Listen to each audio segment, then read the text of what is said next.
Hi everyone, welcome to episode 5 of my dev diary for Project Husky. In this sprint, I created a slightly more interesting AI controller, created in-game placeholders for some of the early game NPCs, and continued fleshing out the game world. Let's begin. As I mentioned in my last video, the plan is to keep improving and expanding the capabilities of the AI controller over time. This sprint I created something I call the Swarm AI. Creatures that have this capability are sneaky. As the player approaches, the creature initially seems to ignore them, but they are actually checking how many buddies they have nearby. If they have enough friends and are feeling brave enough, they'll switch to attack mode and start trying to attack the player. This will potentially trigger nearby creatures of the same type to do the same, which can lead to a very quick escalation of threat for the player. I also added a few other effects that are more subtle. For example, if the creatures all try to head to the player, they have a tendency to bunch together into a single block and move as though they are a single creature. This is kind of cool. I might be able to turn this into something interesting down the line, but I wanted to make the chasing behavior look a bit more organic, so I added a random displacement to the direction that the creature is going to travel.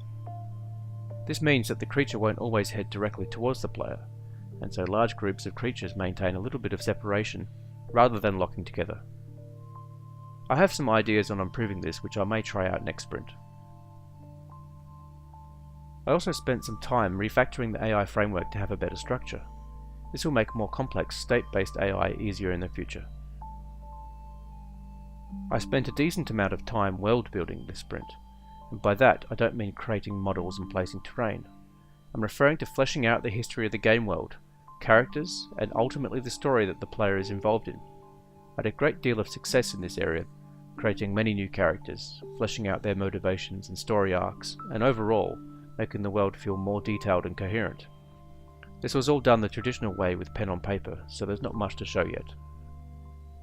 I redesigned the village and its surrounds to create homes and places of work for all its residents.